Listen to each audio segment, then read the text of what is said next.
John Boyd. I'm the academic editorial director at IVP Academic, the scholarly imprint of InterVarsity Press. And it's a real treat for me to be talking today with Josh Swamidass, author of the book, The Genealogical Adam and Eve.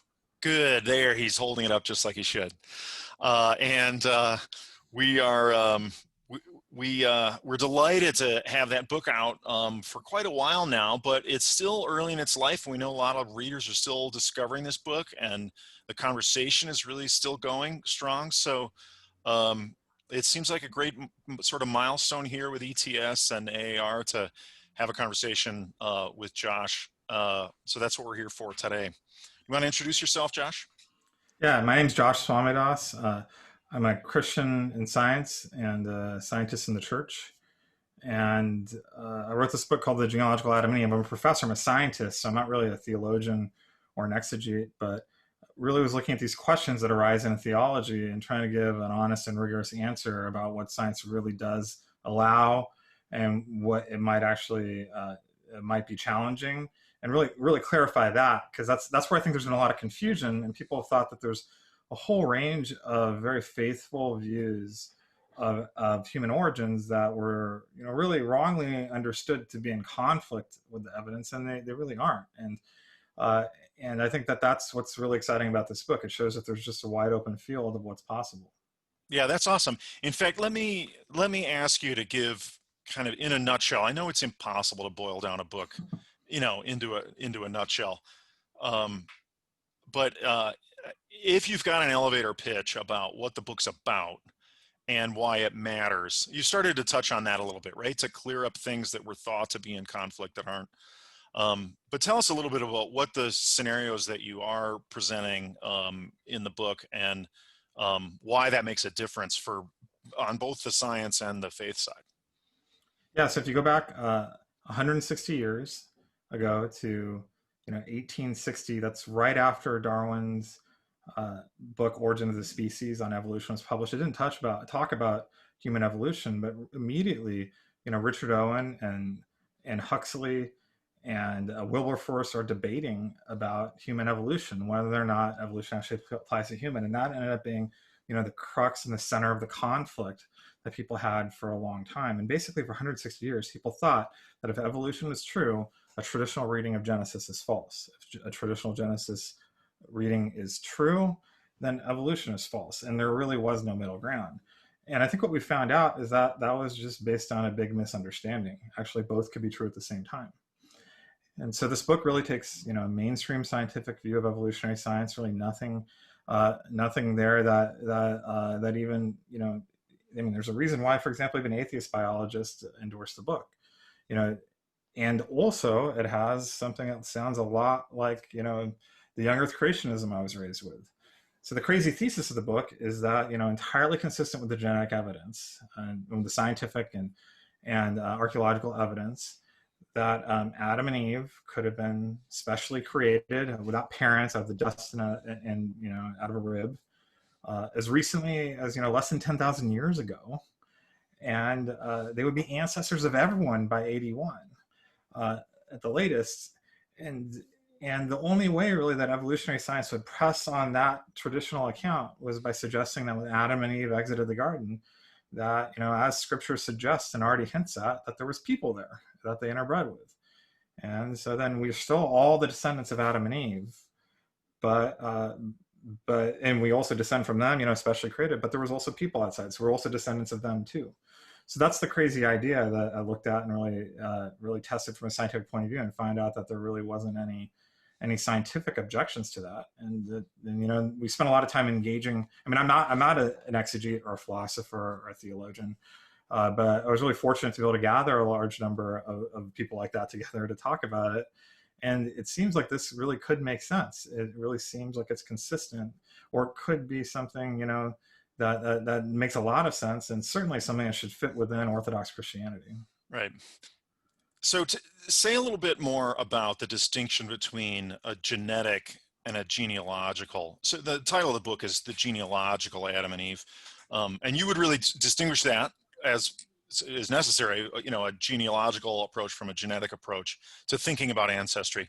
Say a little bit more about how that difference plays out. Yeah, so really where a lot of the confusion has arisen, especially in recent decades, has been between a mix-up between how Scripture talks about ancestry and how scientists by default think about it. So our world is kind of consumed with these questions about DNA and genetics, right? And that's how we tend to approach things in our modern concept. But it's really important to understand that DNA is a very, very recent idea. I mean, it's really just about 100 years ago that DNA really was figured out, and we only figured out structure less than about maybe 60, 70 years ago, and the human genome was only sequenced 20 years ago. This is all very, very recent. Right. You go back to anything in like the 1800s, 1700s, or 1,000 years ago, or 2,000 years ago. Whenever they talk about ancestry, even if they use the word genetic, they don't mean DNA.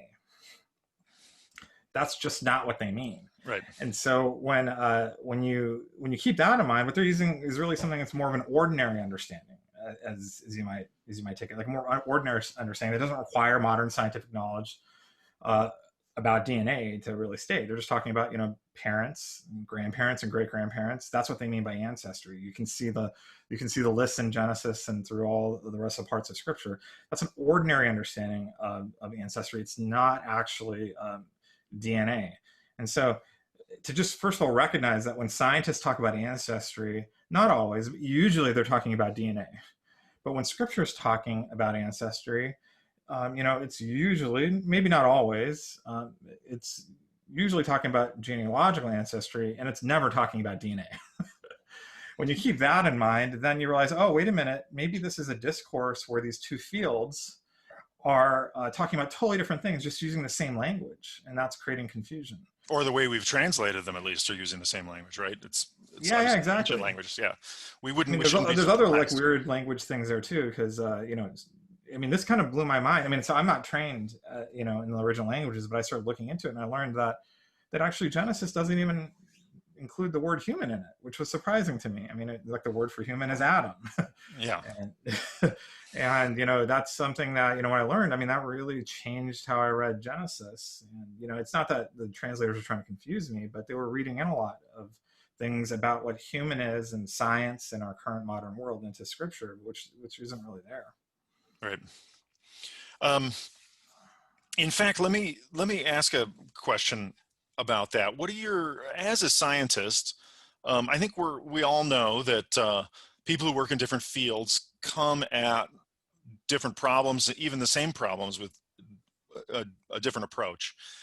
And I think I've always been fascinated in conversation with you since the day we met, really, to observe the way you come from your scientific training and from your day-to-day work in scientific fields with a different approach, a different mindset, because the questions and then also the tools, sort of the problem-solving sets as well, are a little bit different. And I wonder if you could say a little bit about what you've reflected on the mindset that you've brought to this project and to the theological questions as a scientist that make this book kind of one of a kind. That certainly has been my experience. I've never really read anything quite like it. And I'm wondering how much of that, whether you'd attribute that to kind of the scientist mindset, if you will. That's a really great question. I'm actually curious to hear your observations too. So maybe you can share that after I give my attempt at an answer. I think it helps to understand that science is not monolithic. It's the sciences. Yeah. There's a large number of sciences, and you can break it down into large, gigantic fields. But honestly, even within biology is just a gigantic field of many, many, many subspecialties in sciences, whether it's computational biology, what I am, population genetics is an entirely different field. There's also immunology, which is a department I'm in, pathology. I mean, there's just I would struggle to even name the minority of the fields that are in biology, of these little communities that really are deeply engaged in stuff. And one thing that I think is really surprising for non-scientists is just to learn how large scientific conferences can be. like cancer meetings are regularly over 10,000 people. Well, maybe Yep. not anymore. Yeah. Right. But they're just huge. There's just no way you can get it all. So really, what we're kind of left with, especially for scientists like me, the way I'd actually probably describe the type of work I do, I said computational biology, but I honestly really struggle to label it because what I'm really doing is interdisciplinary science, where I'm kind of sitting between multiple different fields, and it's usually driven by collaboration, where I'm finding experts in other fields. And what you really quickly find is even among biologists, we use terms in different ways. And one of the key things that you find is that there's actually a lot of insight, a lot of low-hanging fruit by having fields that don't normally talk to one another really have a real interaction. And to really do that well, you actually have to really be clear that even though you might be saying the same utterance, it might have totally different meanings. And there's no like central guidebook to what biological language is. So you're often playing this translation game, even though everyone's speaking English. Of like, well, what do you mean by that? And that's a place where I've really enjoyed and excelled and done very well in my scientific work of really, being able to enter multiple different scientific areas and bring together unique syntheses and new ways to look at problems. And so in a lot of ways, when I approached this book, it was similar to that, where I brought my expertise, but I was engaging population genetics, which is a place where I engaged a ton of expertise in that field, even though it wasn't where I was personally trained. And got endorsements from like people like Alan Templeton and others in that field. But then also was really learning a lot, honestly, from the theologians and the philosophers and the exegetes I was meeting with, and it felt really like a natural extension of that scientific work of really trying to translate between worlds. Right. Yeah, that's actually part of my own answer, I think, would be that I mean, I saw that firsthand in your engagement in the multiple drafts of the manuscript that we collaborated on, that you were engaging with all with concentric circles of various kinds within theological disciplines, within various scientific disciplines, and your ability to be a kind of a bridge builder. You use the word translation, I think is apt too. There's a brokerage that um, you're you're sort of finding the riches in multiple fields that could come together and were not just slapped together but are actually relevant.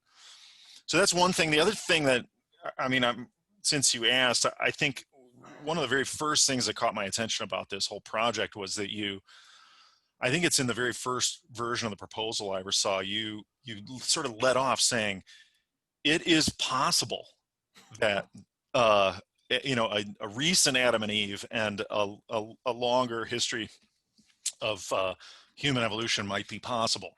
And that just really caught my attention, which struck me as a habit of mine to frame and discover a possibility and then want to explore it, and to want to kind of, well, if it's possible, let's spin out the ramifications until we run into a dead end somewhere.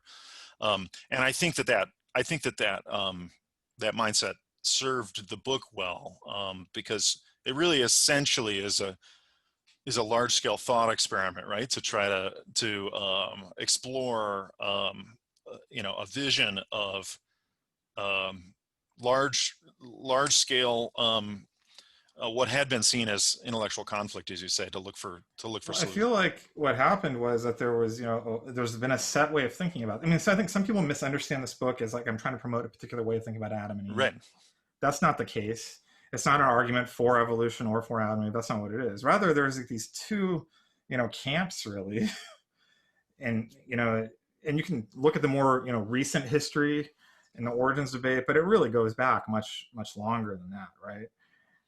That were really certain that they'd explored the entire space there, and then I feel like I just discovered a treasure Yeah. where I kind of found out, wait a minute, that's not a wall, that's actually a door, and I can turn the knob and turn and go here.